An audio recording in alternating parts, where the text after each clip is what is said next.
Hello everyone, I hope you all are doing great. So today we are going to start with pharmacognosy classes and today's class is going to be the introductory one. Okay? तो आपने सोचा है कि आज से हज़ारों साल पहले जब हमारे पास मेडिसिन्स नहीं थी, हमारे पास हॉस्पिटल नहीं थे, हमारे पास एडवांस ट्रीटमेंट नहीं था, कुछ भी नहीं था, तो उस टाइम पे लोग बीमार तब भी पड़ते थे, तो वो खुद को क्योर कैसे करते थे? So the answer is nature itself. हमारे पास नेचर में ऑलरेडी इतनी सारी मेडिसिन्स अवेलेबल थी, इतनी सारी ड्रग्स अवेलेबल थी, जिसके हेल्प से लोग खुद को क्या करते थे? They used to cure themselves. Okay. So in today's class, we'll be covering topic like what was the history of pharmacognosy, what is the scope of pharmacognosy, what are the different sorts of drugs, and we'll cover the classification of two drugs. So let's begin. Okay. What is pharmacognosy? So the etymology is what? Okay. So it is what? This is made of two Greek words, that is pharmakon, and gnosis means knowledge. Sorry. Pharmacon का मतलब क्या है? It is drug और poison, and gnosis का मतलब क्या है? It is knowledge. So what it is knowledge of drugs. यहाँ पे हम क्या दवाइयों के ज्ञान के बारे में पढ़ते हैं. अब देखने वाली चीज़ ये है कि फार्माकॉन का मतलब ड्रग भी है, पॉइजन भी है, तो एक ही टर्म का मतलब ड्रग और पॉइजन साथ साथ कैसे हो सकता है? So the answer is dose और स्ट्रेंथ. ये डिपेंड करता है कि अगर हमने कोई भी ड्रग उसकी पर्टिकुलर मेडिसिनल और प्रिस्क्राइब डोज में दी है, तो इस केस में क्या होगा? इस केस में ये होगा कि एग्जाम्पल के साथ समझते हैं. मान लीजिए किसी ने 500 mg ऑफ पैरासीटामोल ली, तो उसका फीवर ठीक हो गया, और वहीं पे अगर उसने डोज बढ़ा दी, गलती से 20 टैबलेट्स ले ली हैं, तो इस केस में क्या होगा? अब यहाँ पे ये ड्रग की तरह एक्ट नहीं करेगा, ये पॉइजन की तरह एक्ट करेगा. अब इसकी मेडिसिनल बेनिफिट हमें नहीं मिलेंगे, बल्कि हमें क्या देखने को मिलेगा कि लिवर फेलियर हो गया है. Okay, so that's the thing. तभी यहाँ पे क्या फार्माकोन को ड्रग भी और पॉइजन भी बोला है, and it depends on the dose पे डिपेंड करता है और स्ट्रेंथ पे डिपेंड करता है. अब देखेंगे यहाँ पे डिफरेंट साइंटिस्ट आए यहाँ पे. ओके, तो डिफरेंट साइंटिस्ट आए, जैसे कि स्कर्च आए, फ्लुकिगर आए, यंग केन आए. तो इन्होंने फार्माकोग्नोसी को अपने वे में डिफाइन किया. अब स्कर्च ने कहा कि ये एक साइंस है जो क्या बताती है कि क्रूड ड्रग्स प्लांट और एनिमल ओरिजिन से हमें मिले हैं, उनके बारे में बताती है. Now the question arises, what are the crude drugs? तो क्रूड ड्रग्स क्या होती हैं? क्रूड ड्रग्स वो ड्रग होती हैं जो हम उनकी रॉ स्टेट में और अनप्रोसेस्ड स्टेट में यूज़ कर रहे हैं. मान लीजिए किसी को सनबर्न हुआ है और उसने एलोवेरा की लीफ काटी और उसे स्कूप आउट किया with the help of spoon, और उसको ऐसे ही उसकी रॉ स्टेट में यूज़ कर लिया, तो ये क्या है? ये इसके लिए act as a crude drug करेगा. लेकिन अगर यहीं पर ही मान लीजिए कि हम डायरेक्टली एलोवेरा ना यूज़ करके हम क्या यूज़ कर रहे हैं? उसकी क्रीम यूज़ कर रहे हैं, उसकी कोई फिनिश्ड फार्मास्यूटिकल फॉर्म यूज़ कर रहे हैं, कोई डोजेज फॉर्म यूज़ कर रहे हैं, तो ये क्या है? ये एक प्रोसेस्ड फॉर्म है, इसमें प्रोसेसिंग हो गई है. तो क्रूड ड्रग में प्रोसेसिंग के नाम पे क्या अलाउड है? खाली ड्राइंग. एक हम ड्राइंग, अगर उसमें ड्राइंग हुई है या उसमें साइज रिडक्शन हुआ है, इन दो चीज़ को हम क्या कह सकते हैं? इन दो चीज़ को हम कह सकते हैं, अगर ये दो प्रोसेसिंग हुई है तो ये क्रूड ड्रग है.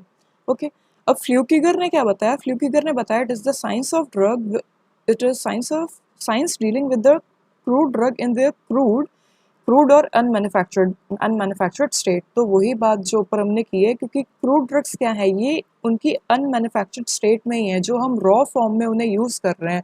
ओरिजिनली जैसे वो मतलब एग्जिस्ट कर रही हैं, हम उन्हें एज इट इज़ यूज़ कर रहे हैं.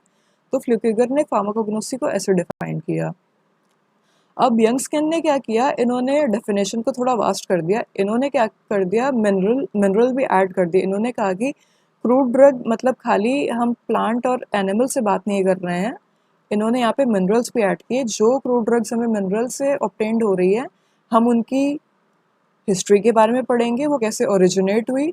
हम डिस्ट्रीब्यूशन के बारे में पढ़ेंगे कि वो कहाँ कहाँ पाई जाती हैं. हम कल्टीवेशन के बारे में पढ़ेंगे, उनका कल्टीवेशन कैसे करना है, उन्हें कब कलेक्ट करना है. कब कलेक्ट करने से मतलब है कि उस टाइम पे कलेक्ट करना जब उस पर्टिकुलर प्लांट में फाइटोकॉन्स्टिट्यूएंट सबसे ज़्यादा हो.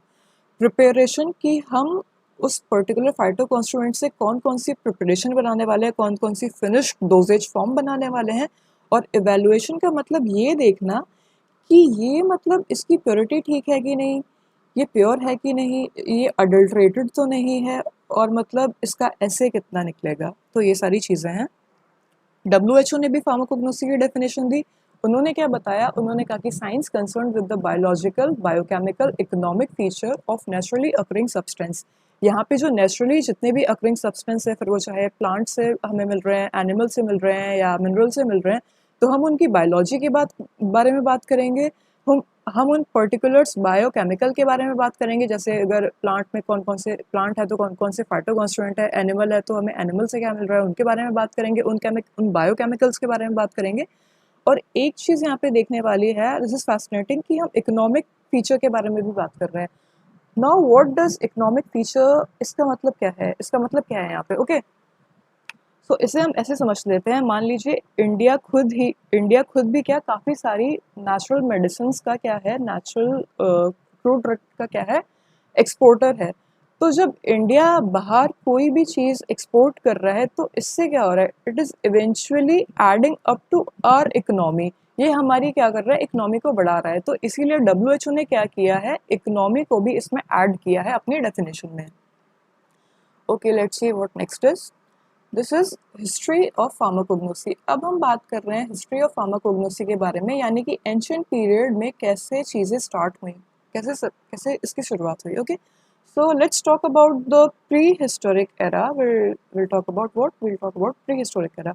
अब यहाँ पे हम देखते हैं जो नेंडरथल्स थे, लाइक द अर्ली ह्यूमंस, तो वो भी क्या कर रहे थे, प्लांट को एज अ मेडिसिन यूज कर रहे थे। They were using ephedra and senecio as a medicine. Ephedra हम लोग ब्रीदिंग प्रॉब्लम में मेजरली यूज करते हैं।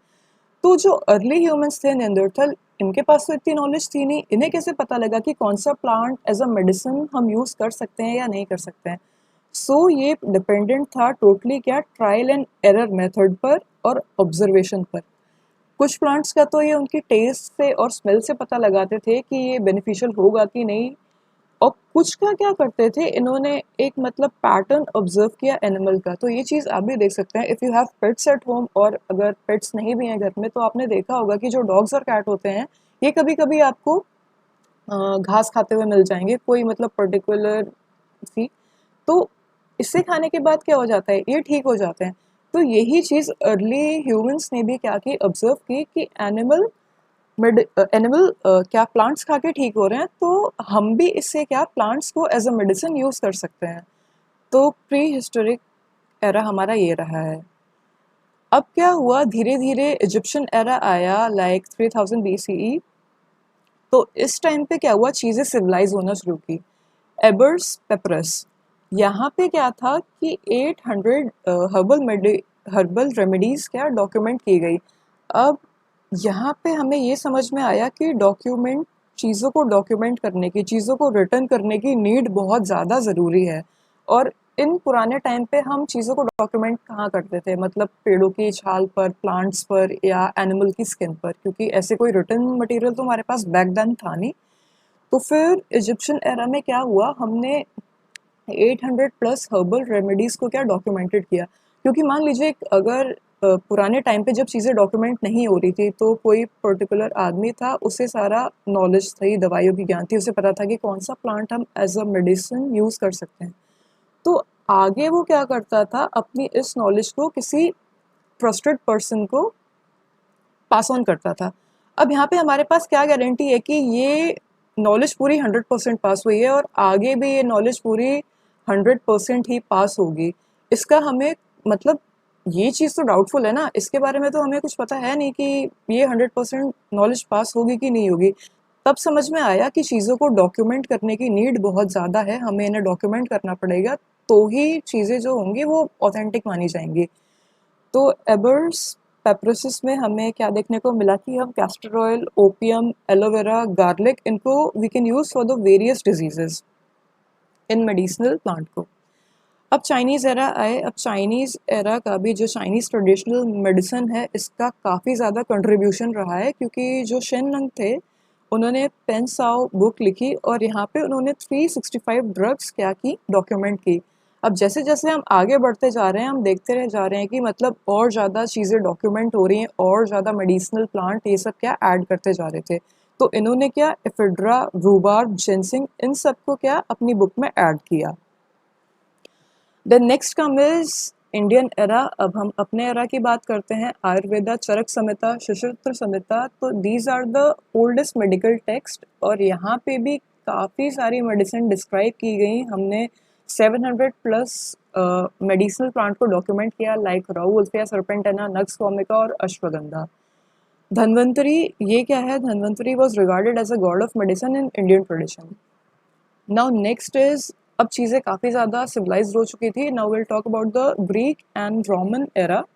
यहाँ पे हिपोक्रेट्स आए, जिन्हें हम क्या फादर ऑफ मेडिसिन बोलते हैं। इन्हें भी क्या, इन्होंने भी 400 हर्बल ड्रग रेमेडीज दी।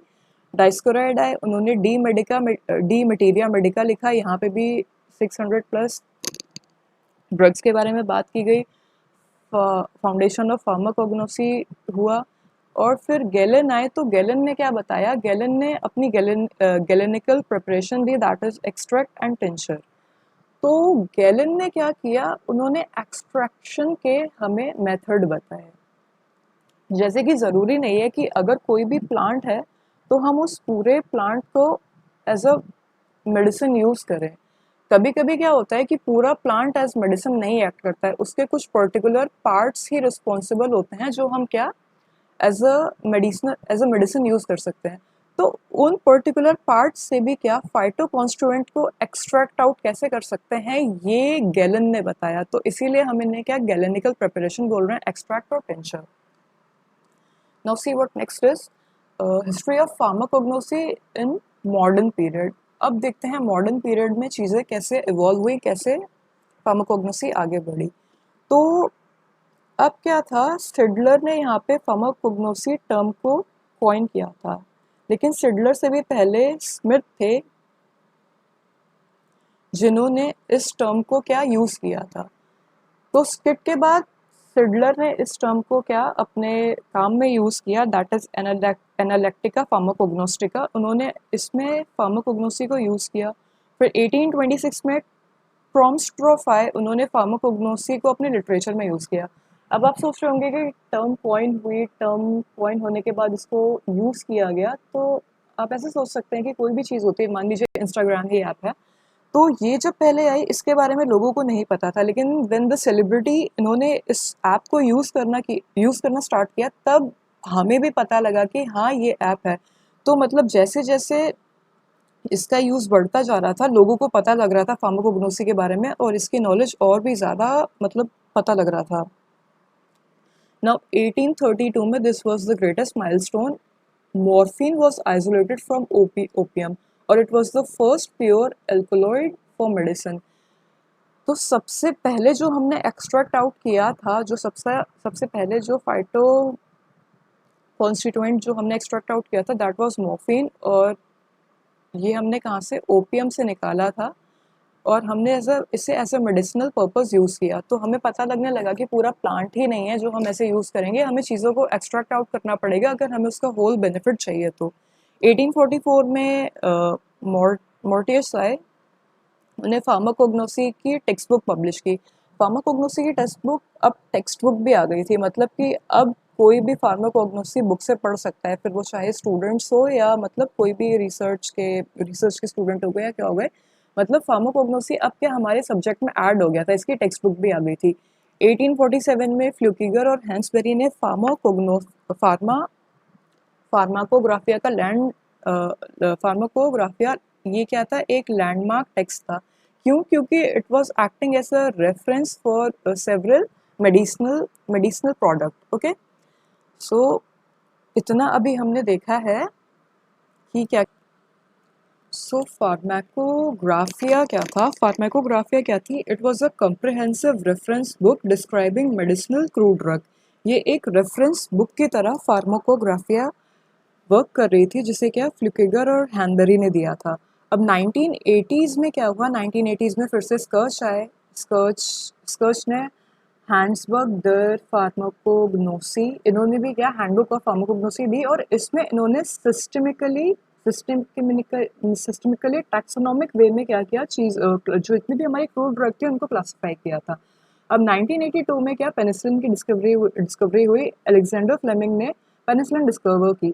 यहाँ पे इस टाइम पे क्या हुआ था, जब इनने कल्चर प्लेट मतलब इन्हें क्या पता लगा कि जो इनने कल्चर प्लेट बनाई हुई थी, उन कल्चर प्लेट में मोल्ड की फॉर्मेशन हो गई है, और जहाँ पे मोल्ड ग्रो हुआ था उसके आसपास किसी भी बैक्टीरिया की ग्रोथ नहीं हो रही थी।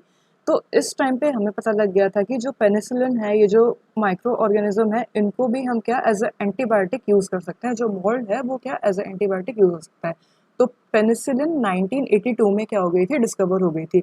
अब 1950 में क्या हुआ था, जैसे पहले हमने मॉर्फिन को एक्सट्रैक्ट आउट किया था, अब यहाँ पे हम क्या देख रहे हैं, जो हमारा प्लांट होता है राउफुल्फिया सर्पेंटेना, सर्पगंधा का जो प्लांट है, यहाँ से हमने रिजर्पिन को क्या किया, एक्सट्रैक्ट आउट किया। अब reserpine is responsible for what, anti hypertensive activity. इसे हम क्या as a anti hypertensive drug use कर रहे थे। अब आगे आगे चीज़ें ऐसी डेवलप होती गई। अब हमने क्या, टैक्सोल को जो टैक्सोल होता है, इसको as a anti cancerous remedy, ये क्या था, एज ए एंटी कैंसरस हमारे लिए क्या थेरेपी थी।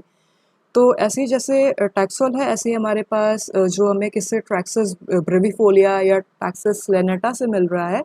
तो ऐसे ही यहाँ पे आर्टेमिसनिन भी है, जो हमें क्या आर्टेमिसनिन एनुआ से मिलता है। सो ये भी क्या करता है, ये भी कैंसर के लिए मतलब यूज़फुल है, और as well as for anti malarial drug भी एक्ट करता है। और चीज़ें अब धीरे धीरे ऐसे मॉडर्न हो रही थी, तो हम फाइटोकेमिस्ट्री के बारे में भी और पढ़ रहे थे कि जो फाइटोकॉन्स्टिट्यूएंट है उनकी केमिस्ट्री के बारे में, और उनके जेनेटिक एट जीन लेवल के बारे में भी हम पढ़ाई कर रहे थे। और एथेनोफार्माकोलॉजी क्या है, एथेनोफार्माकोलॉजी इमर्ज हुई, मतलब कि जो जितनी भी ट्रेडिशनल मेडिसिन होती हैं, हम उनके बारे में भी ये पढ़ रहे थे। तो ये क्या रहा है, ये हमारा मॉडर्न पीरियड में मतलब कैसे कैसे फार्माकोग्नोसी इवॉल्व हुई, हमने उसके बारे में देखा। अब now let's talk about what is the scope of pharmacognosy. अब हम यहाँ पे देखेंगे कि जो फार्माकोग्नोसी है वो कहाँ कहाँ अप्लाई हो रही है, तो हम उसके एप्लीकेशन देखेंगे। सो the first is the drug discovery. तो आपको ये जान के मतलब बहुत ज़्यादा फैसिनेट नहीं होना है, इससे आपको बहुत ज़्यादा मतलब अ, ये क्या है कि वन फोर्थ ऑफ जितनी भी वन फोर्थ ऑफ मेडिसिन है, ये हमें कहाँ नेचुरल सोर्स से मिली है। मतलब आज की डेट में हम जितनी भी ड्रग यूज़ कर रहे हैं, एट प्रेजेंट हमारे पास जितनी भी ड्रग्स हैं, तो उसमें से अप्रोक्स 25%, यानी कि वन फोर्थ जितनी भी ड्रग हैं, जितनी भी मॉडर्न ड्रग हैं, वो क्या है, प्लांट ड्राइव्ड है, वो हमें प्लांट से मिली हुई हैं। और आगे भी रिसर्च होती जाएगी, और आगे भी हमें ऐसे काफ़ी सारी मेडिसिनल प्लांट मिलेंगे, और ऐसे ऐसे काफ़ी सारे फाइटोकॉन्स्टिट्यूएंट मिलेंगे जो क्या as a modern drug use होंगे। तो इसका यूज़ कहाँ है, ड्रग डिस्कवरी में। दूसरा हमारा आता है किसमें, ऑथेंटिकेशन में। अब कोई भी मेडिसिनल प्लांट है हमारे पास, या कोई भी मेडिसिनल क्रूड ड्रग है, कुछ भी है, तो अब हम ये कैसे पता करेंगे कि वो ड्रग ओरिजिनल है, उसकी प्योरिटी कैसे पता करेंगे, हम कैसे देखेंगे वो ऑथेंटिक है, हमें कैसे पता लगेगा कि वो पर्टिकुलर ड्रग क्या है, वो अडल्ट्रेटेड नहीं है, वो फेक नहीं है, वो प्योर है।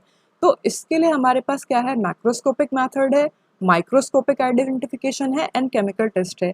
इन तीन मेथड के हेल्प से हम पता लगा सकते हैं whether our true drug is authentic और नॉट। तो मैक्रोस्कोपिक मेथड क्या होता है, ये हम नेकेड आई से हम देख रहे हैं। मतलब मान लीजिए अगर क्या कहते हैं, टर्मरिक है, तो हम टर्मरिक का मतलब शेप देख के, मतलब उसका कलर देख के और उसे स्मेल करके हम ये पता करते हैं कि ये मतलब ऑथेंटिक है कि नहीं है।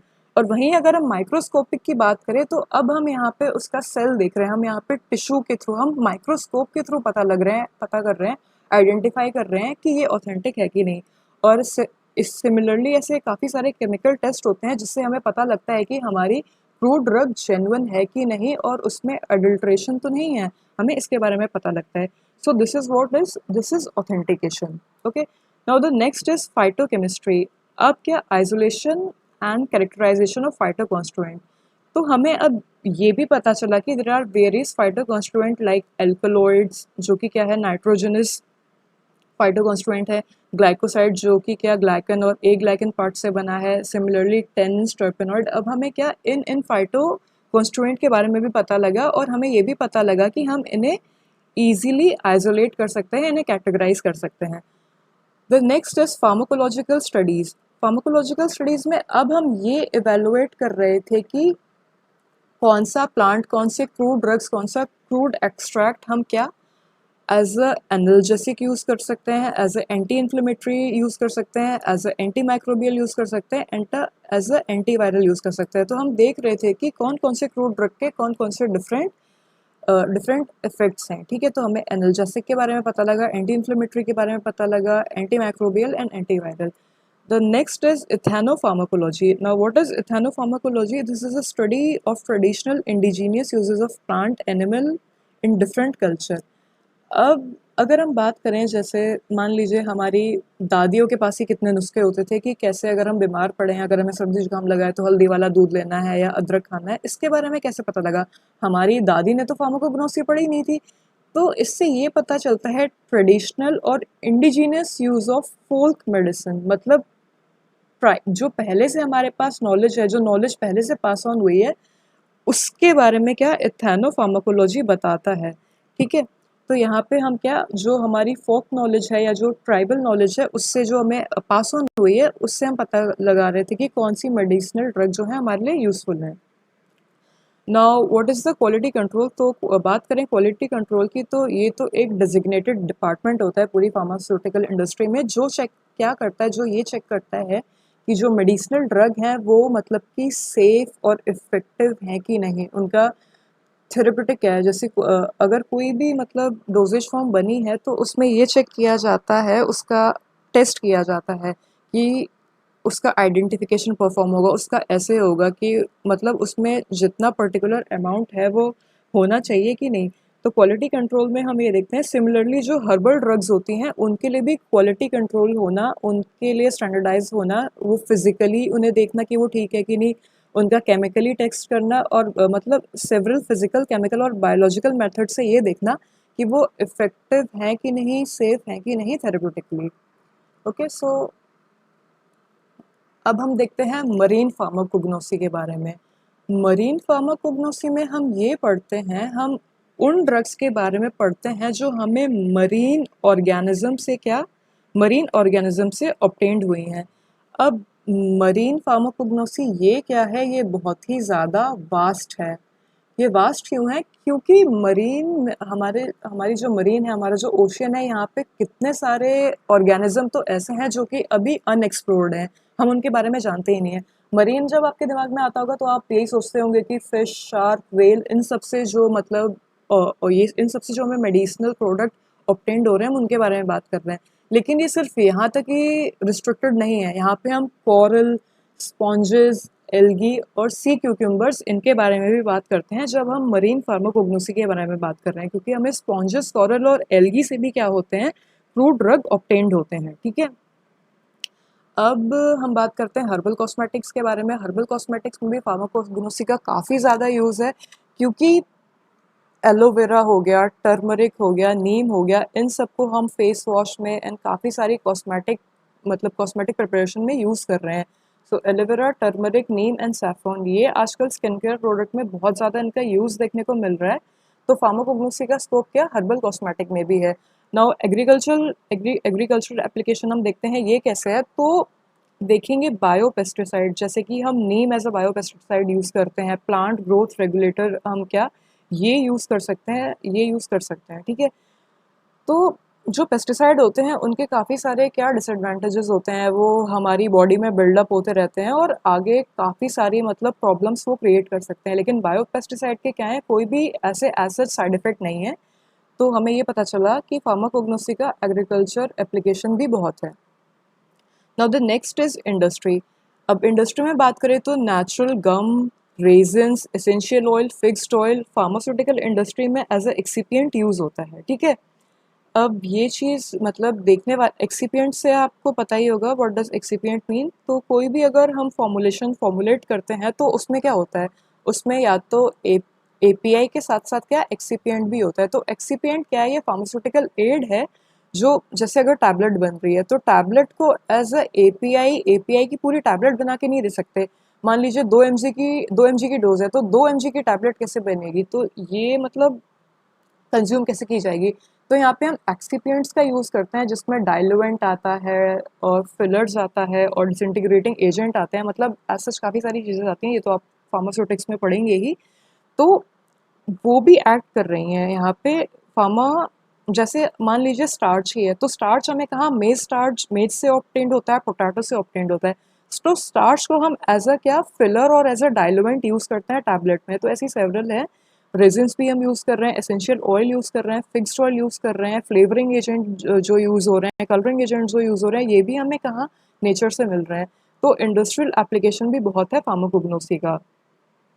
अब हम बात करते हैं बायोटेक्नोलॉजी में। तो बायोटेक्नोलॉजी में अगर हम बात करें टिश्यू कल्चर की और जेनेटिक इंजीनियरिंग की और biosynthesis of secondary metabolite production of drug via biotechnology, तो हम टिश्यू कल्चर के थ्रू और जेनेटिक इंजीनियरिंग के थ्रू भी क्या ड्रग को ऑब्टेन कर सकते हैं, ड्रग को बना सकते हैं, ठीक है।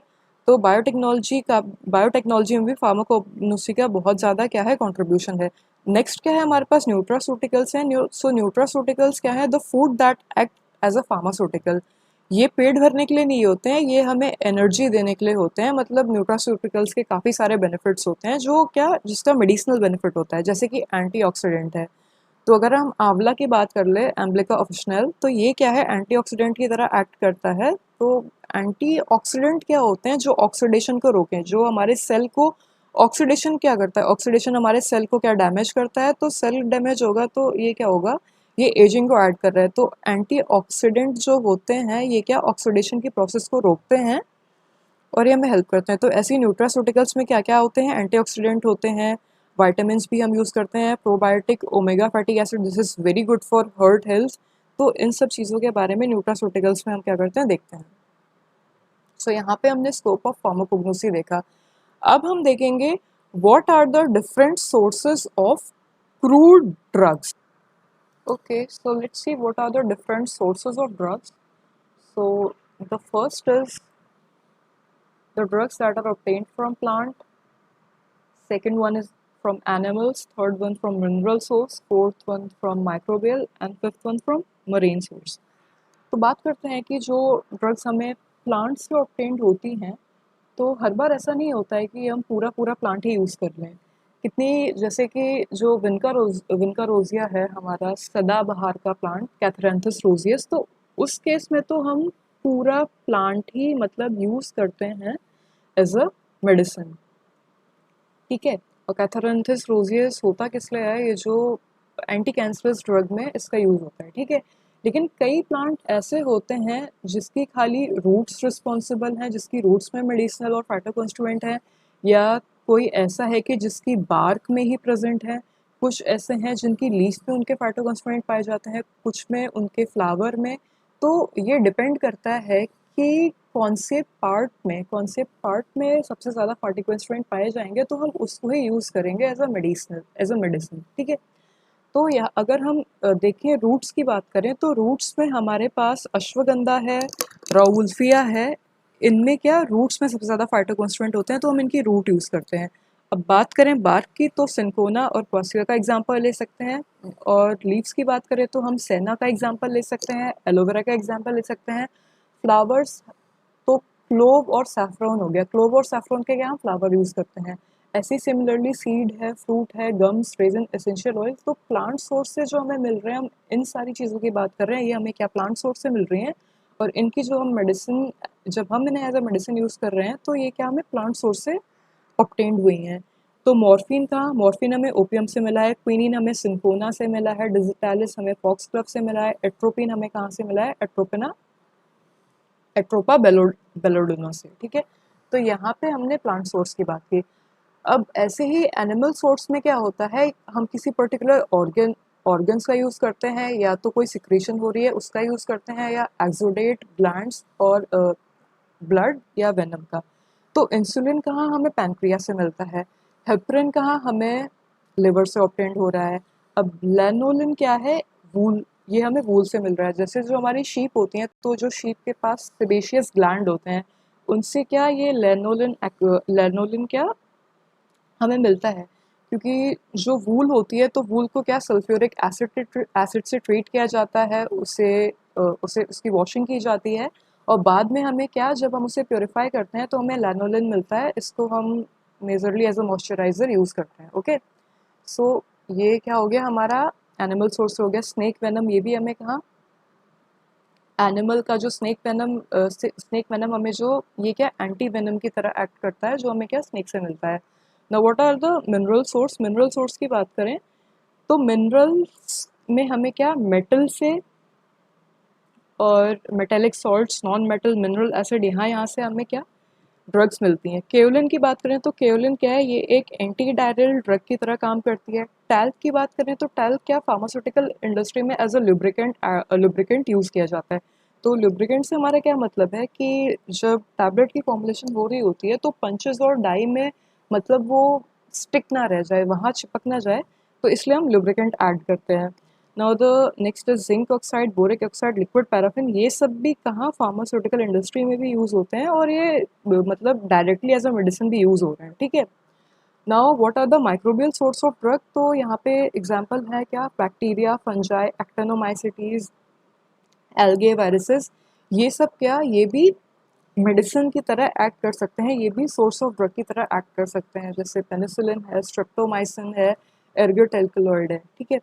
अब मरीन सोर्स की बात करें तो यहाँ पे हमें देखने को मिल रहा है साइटराबीन ये क्या है, ये एक एंटीवायरल ड्रग है जो हमें किससे मिलती है, साइटराबीन हमें मिलती है सी स्पॉन्जेस से, ठीक है। तो सी स्पॉन्जेस से हमें क्या साइट्रा, यहाँ पे हमने देखा कि अब मरीन सोर्स से हमें क्या क्या स्पॉन्जेस, कोरल, मरीन एल्गी, इन सब से क्या मिलती है, यहाँ से भी ये भी सोर्स ऑफ ड्रग की तरह काम करते हैं।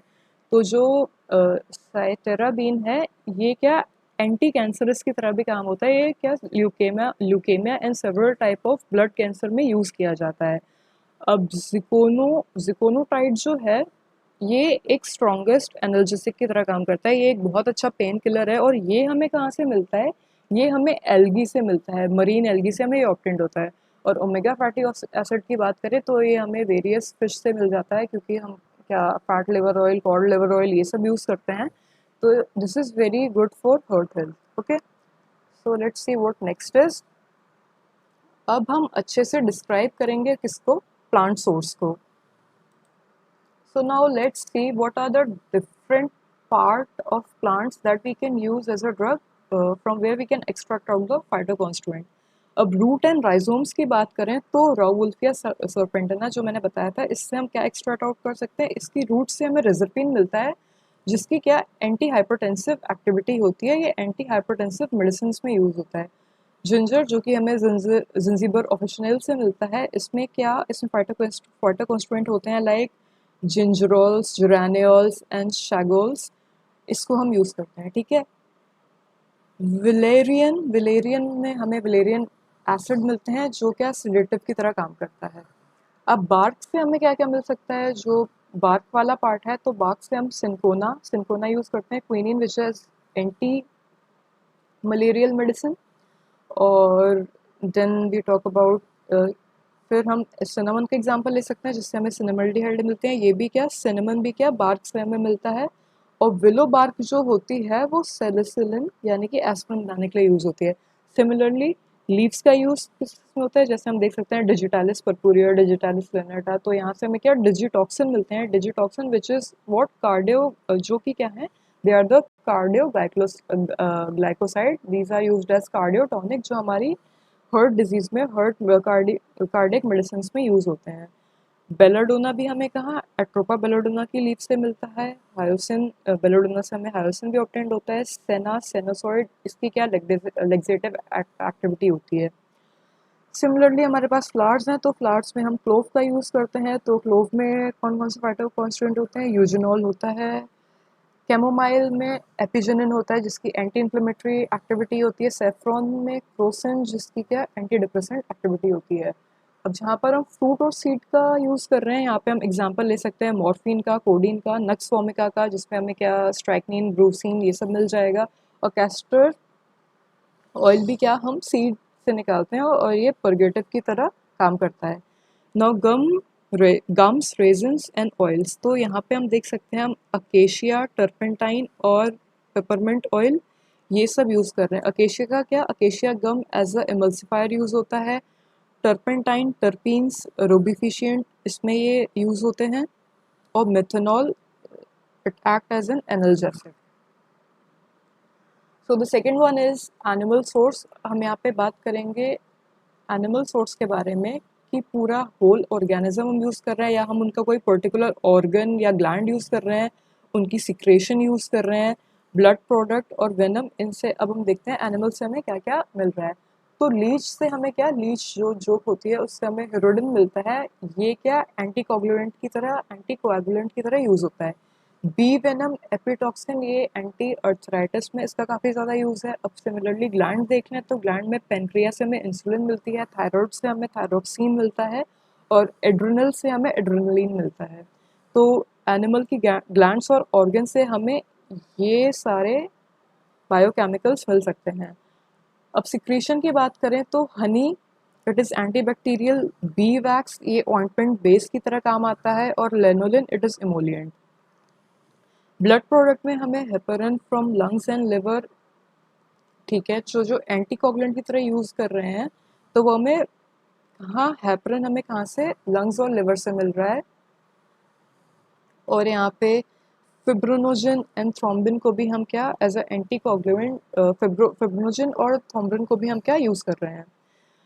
नाउ वेनम एंड टॉक्सिन्स, तो स्नेक वेनम क्या होता है, ये एंटी वेनम की तरह यूज़ होता है। और कैप्टोप्रिल हमें कहाँ से मिलती है, जो पिट वाइपर वेनम है उससे मिलती है। मिनरल सोर्स की बात करें तो केवलन हमने बोला था, ये क्या एंटी डायरियल और एब्जॉर्बेंट हमें इसे यूज़ कर रहे हैं। टैल्क को हम डस्टिंग पाउडर में भी यूज़ कर सकते हैं और as a lubricant in tablet भी यूज़ कर सकते हैं। Then it is zinc oxide, zinc oxide, ये क्या एंटीसेप्टिक की तरह काम करेगा, स्किन प्रोटेक्टेंट की तरह काम करेगा। इन्हें हम काफ़ी सारी सनस्क्रीन में भी यूज़ करते हैं। सिमिलरली बोरिक एसिड, इसे क्या एंटीसेप्टिक आई वॉश की तरह यूज़ कर रहे हैं, एंटी फंगल की तरह यूज़ कर रहे हैं। और liquid paraffin and laxative and liquid paraffin laxative की तरह और या तो बेस फॉर ऑइंटमेंट की तरह, इसकी तरह हम इसे क्या कर रहे हैं, यूज़ कर रहे हैं। Okay, so next is classification of crude drug.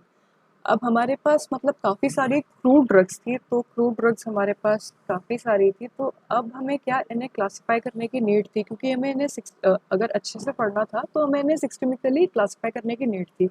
तो हमने इसे कैसे क्लासिफाई किया, we have classified it on the basis of alphabetical classification, morphological classification, taxonomical classification, chemical classification, pharmacological classification and chemotaxonomical classification। तो alphabetical classification में हमने क्या किया, हमने इसे अल्फ़ाबेटिकल ऑर्डर में क्या अरेंज कर दिया अकॉर्डिंग टू देयर लैटिन और कॉमन नेम। तो ये चीज़ तो आपने अपने लाइक फार्मेसी में काफ़ी देखी, सॉरी जो आपकी लाइब्रेरी होती है, फार्मा लाइब्रेरी होती है जो आपके कॉलेजेस में, वहाँ पे आपने इंडियन फार्माकोपिया, बीपी, यूएसपी ये सब देखा होगा। तो आपने एक चीज़ नोटिस की होगी, इनने कैसे कैटेगराइज किया है वहाँ पे, मतलब कि जो मोनोग्राफ है उन्हें कैसे कैटेगराइज किया है अल्फ़ाबेटिकल ऑर्डर में।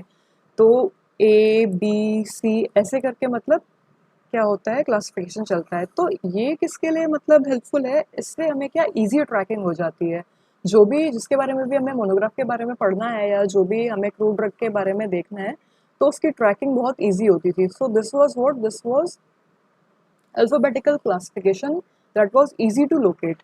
अब मॉर्फोलॉजिकल क्लासिफिकेशन किसके बेसिस में किया गया, it was based on the part of plant, कि हम कौन सा पार्ट प्लांट का यूज़ कर रहे हैं, ठीक है। और इसको भी हम कैसे ऑर्गेनाइज्ड स्ट्रक्चर और अनऑर्गेनाइज्ड स्ट्रक्चर ऐसे करके क्लासिफाई करते हैं। तो ऑर्गेनाइज्ड क्या है, ऑर्गेनाइज्ड वो है जो हमें कहाँ से मिले हैं, जिसके पास प्रॉपर सेल है, प्रॉपर सेल स्ट्रक्चर है, प्रॉपर टिश्यू है, उसकी बात करते हैं। तो वो क्या है, ऑर्गेनाइज्ड हो गया। अगर वो वहाँ से हमें मिली हैं, जो कहाँ से मतलब ऑब्टेन्ड हुई हैं, जिसके पास प्रॉपर सेल और स्ट्रक्चर है, तो वो ऑर्गेनाइज्ड हो गया। और अनऑर्गेनाइज्ड ड्रग क्या है, जिसके पास कोई सेलुलर स्ट्रक्चर नहीं है, जैसे कि जो एक्सुडेट्स हो गए, ठीक है, ये सब। और ऑर्गेनाइज कहाँ है, जो मतलब हमें पर्टिकुलरली जिसका पूरा सेलुलर स्ट्रक्चर है हमें वहाँ से मिली है, जैसे लीव्स हो गया, सीड हो गया, फ्लावर हो गया, मतलब जिसका टिश्यू और सेलुलर स्ट्रक्चर है।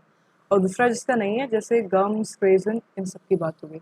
अब टैक्सोनॉमिकल क्लासिफिकेशन कैसे किया, it was based on the botanical और जूलॉजिकल फैमिलीज। हमने फैमिलीज के बेसिस पे कैसे कैटेगराइज कर दिया ड्रग को, जैसे कि एग्जाम्पल यहाँ पे ले लेते हैं, सोलोनेसी फैमिली के कौन कौन से ड्रग होते हैं, ये होते हैं बेलाडोना, धतूरा और हाइसोसाइनस, ठीक है।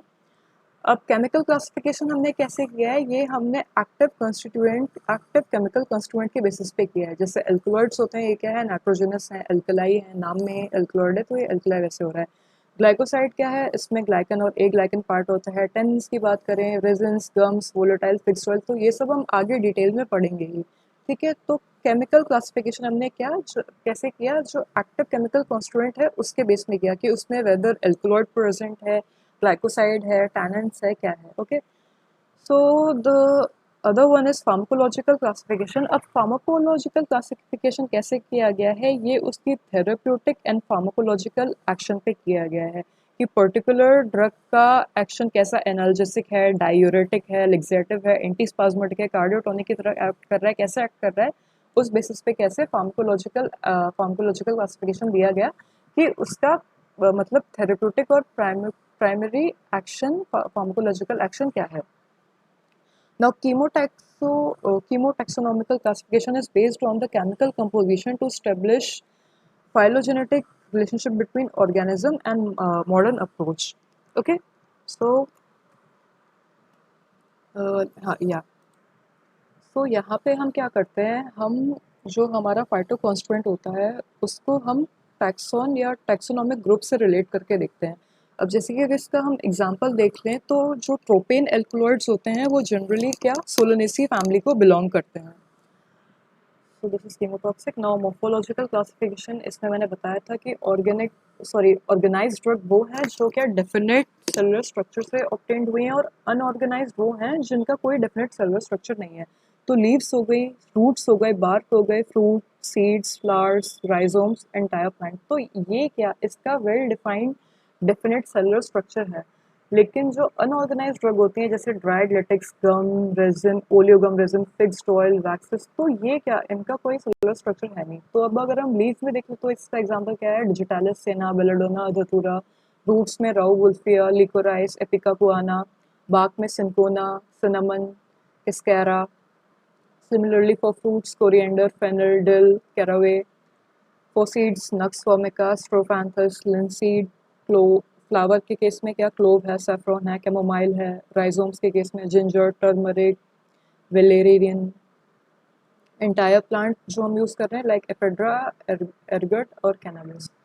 और अनऑर्गेनाइज्ड हमने देख लिया जैसे ओपियम, जो पेपावर सोमनिफेरम से है, अकेशिया, ट्राइगोप्टेंथ, अगार, ये सब भी फार्मास्यूटिकल एड की तरह काम करते हैं। मिर, एसाफोटिडा, हींग, जो आपको पता ही होगा ये क्या है, रेजिन है।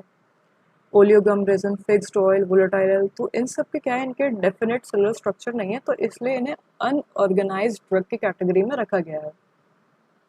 Now what is the chemical classification of fruit drug? तो यहाँ पे हमने बात की थी, हमने एल्कलॉइड, ग्लाइकोसाइड, टैनिन्स, वोलेटाइल और resin, gum resin, fixed oil and fats पे डिवाइड किया है। तो एल्कलॉइड क्या है, these are the nitrogenous compound with bitter taste and basic in nature.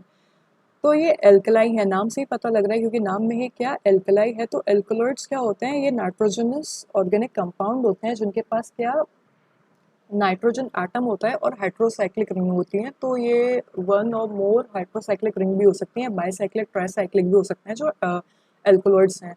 और आगे डिटेल में हम ये भी पढ़ेंगे कि what are the different kind of alkaloids, alkaloids के भी कौन कौन से टाइप हैं। तो यहाँ पे तो फिलहाल के लिए आप एग्जाम्पल देख लीजिए, जैसे मॉर्फिन, ये कहाँ ओपियम। क्विनीन हमें कहाँ सिंकोना से मिलता है। एट्रोपिन हमें कहाँ बेलोडोना से मिलता है। कैफीन टी से मिलता है। कोकेन कोकोआ से। एर्गट से हमें एर्गोटामीन मिलता है। Similarly reserpine from rauwolfia and emetine for ipecac. अब ग्लाइकोसाइड्स क्या होते हैं, ग्लाइकोसाइड्स में ए ग्लाइकन और ग्लाइकन पार्ट होता है। ग्लाइकॉन पार्ट क्या होता है, वो शुगर का पार्ट होता है। और ए ग्लाइकॉन पार्ट क्या होता है, वो नॉन शुगर पार्ट होता है। वो मोइटी होती है which is responsible for the activity. उसकी जो फार्माकोथेरेप्यूटिक एक्टिविटी होती है वो उसके non sugar part A glycan part पे डिपेंड करती है। तो इसके एग्जांपल डिजॉक्सिन है जो हमें डिजिटालिस से मिलता है, सिनोसर्ड जो हमें सेना लीफ से मिलता है, सेलिसिलिन जो हमें विलो बाग से मिलता है, और एमिग्डालिन बिटर आमंड, और उआबेन जो स्ट्रोफैंथस से मिलता है। सिमिलरली टेनिन्स क्या होते हैं, these are the polyphenolic compound जिनका टेस्ट क्या होता है, इनका स्पेसिफिक कैरेक्टराइज एस्ट्रिंजेंट टेस्ट होता है। और ये प्रोटीन के साथ मिलके क्या प्रेसिपिटेट फॉर्म करते हैं। तो these are used in tannin industry और इनको हम एज अ एस्ट्रिंजेंट भी यूज़ करते हैं और ये एंटी डायरियल भी काम करता है। तो टैनिक एसिड में हमें कहाँ से, गॉलनट से मिलता है, कटेचू, ये सब हो गया। नाउ वोलेटाइल्स क्या होते हैं? These are the aromatic compound, these are mono और सेस्मी टर्पीन्स। ये रूम टेम्परेचर पे इनकी क्या प्रॉपर्टी होती है? इनकी प्रॉपर्टी होती है कि ये रूम टेम्परेचर पे एवेपोरेट कर जाते हैं। तो इसका एग्जांपल हम ले सकते हैं, पेपरमिंट से हमें क्या मेंथॉल मिलता है, यूकेलिप्टस से हमें सिनियोल मिलता है, यूजिनॉल हमें क्लोव से, थाइमोल हमें थीम से और सिनेमल्डिहाइड हमें सिनेमन से मिलता है। तो ये सब क्या है? These are all volatile oils. Then let's talk about the resins and gum. तो रेजिन्स और गम, इनकी प्रॉपर्टी क्या है? ये एमोर्फस होते हैं, ये नॉन क्रिस्टलाइन होते हैं, these are insoluble in water. और यहाँ पे हम रेजिन्स की बात करें तो ये क्या है? These are polysaccharide and these are soluble in water. तो colophony, benzoin, myrrh, acacia, tragacanth, karaya, these are the example of resins and gum. Fixed oil and fats. तो ester of glycerol with fatty acid और ये क्या है? ये non वेलेटाइल होते हैं और these are used as vehicle, laxative और इमोलियंट। तो कैस्टर ऑयल हमारा परगेटिव यूज होता है, ऑलिव ऑयल हो गया, कोकोनट ऑयल हो गया, थियोब्रोमो ऑयल हो गया, लिंसीड ऑयल हो गया। सो this is all the classification, chemical classification of fruit drug. अब हम बात करते हैं pharmacological classification of fruit drug के बारे में। तो यहाँ पे हमने क्या किया है? फार्माकोलॉजिकल और थेरेप्यूटिक एक्शन के बेसिस पे फ्रूट ड्रग को कैटेगराइज कर दिया है कि उसका जो उसकी जो एक्टिविटी है वो क्या एनाल्जेसिक है, एज अ पेन रिलीवर है, क्या वो एंटीस्पाज्मोडिक की तरह काम कर रहा है, जैसे कि in case of atropine, hyoscine and papaverine, या तो वो डाययूरेटिक की, क्या उसकी फार्माकोलॉजिकल एक्टिविटी डाययूरेटिक की है, तो theobromine from Theobroma, caffeine squill, antitussive property है, कफ सप्रेसेंट एंड क्या हम उसे एक्सपेक्टोरेंट की तरह यूज़ कर सकते हैं। तो इसके एग्जांपल है कोडीन, नेस्कापिन एंड एपिकाकुआना। एंटी फंगल की उसकी एक्टिव फार्माकोलॉजिकल एक्शन क्या है? एंटी फंगल एक्टिविटी है, कार्डिक ग्लाइकोसाइड है। तो कार्डिक ग्लाइकोसाइड के केस में एग्जांपल्स आते हैं डिजॉक्सिन, स्ट्रोफेंसिस, डिजिटॉक्सिन, ये सब। और लेग्जैटिव और पर्गेटिव के केस में आता है senna, cascara, castor oil, aloe, rhubarb. Anti malarial quinine, artemisia annua, anti hypertensive reserpine, rauwolfia जो में राउल्फिया से मिलता है। और एस्ट्रिंजेंट जो as an anti diarrhoeal use किए जा सकते हैं, that is tannic acid and catechu. तो यहाँ पे हमने क्या किया? उसके फार्माकोलॉजिकल एक्शन पे फ्रूट ड्रग को कैटेगराइज कर दिया। अब टेक्सोनॉमिकल क्लासिफिकेशन पे, मतलब फैमिली के जो हम फ्रूट ड्रग को ग्रुप कर रहे हैं according to family of plant and animal, उनकी फैमिली के अकॉर्डिंग पे हम क्या कर रहे हैं? उनको कैटेगराइज कर रहे हैं। जैसे सोलोनेसी जो नाइटशेड की फैमिली है उसमें बेलोडोना आता है, एट्रोपा बेलोडोना, धतूरा आता है और टोबैको आता है, हायोसाइमस आता है। पेपरब्रेसी की फैमिली में ओपियम आ रहा है, जिससे हमें क्या मिल रहा है? Morphine, codeine, noscapine, papaverine, thebaine. Apocynaceae की फैमिली में बात करें तो rauwolfia, strophanthus, vinca rosea, catharanthus roseus. Leguminosae family में acacia, senna, liquorice, physostigma. Rubiaceae family cinchona, quinine, ipecacuanha. Liliaceae family aloe vera, squill, colchicum, colchicine. Labiatae, lamiaceae, peppermint, rosemary, sage, thyme. Compositae asteraceae में chamomile, pyrethrum, arnica, calendula, chicory. तो यहाँ पे हमने taxonomical और botanical classification में क्या किया? Plants और एनिमल को उनकी फैमिली के अकॉर्डिंग कैटेगराइज कर दिया। Now these question are for just quick revision. Okay, so who coined the pharmacognosy? It was Sidler. Oldest Indian medical text किसका? हाँ, Indian medical oldest text क्या है? चरक संहिता और सुश्रुत संहिता. Who is the father of medicine? So it's Hippocrates, who documented around 400 herbal drugs. What is the chemical classification type? Chemically हम कैसे classify करते हैं fruit drug को? तो these are classified on the basis of alkaloid, glycoloids, tannins, volatile oil, gum, fixed oil. And what are the example of cardiac glycoside? तो वो digoxin है from digitalis, purpurea. Who wrote the De Materia Medica? तो Dioscorides ने इन्हें लिखा था और इसमें अराउंड 600 ऑफ लिस्टेड ड्रग थी। फर्स्ट चाइनीज हर्बल टेक्स्ट क्या था? तो ये पेन साओ था बाय शेन नंग। और organized और unorganized ड्रग क्या होती हैं? Organized that have cells and unorganized that do not have cells, like oils and gum. What are alkaloid drug? So morphine from Papaver somniferum is alkaloid, and example of antihypertensive, that is rizopine from Rauwolfia sapropina. So this was for all about today. I hope this class was informative, and I hope to see you all again. Thank you so much.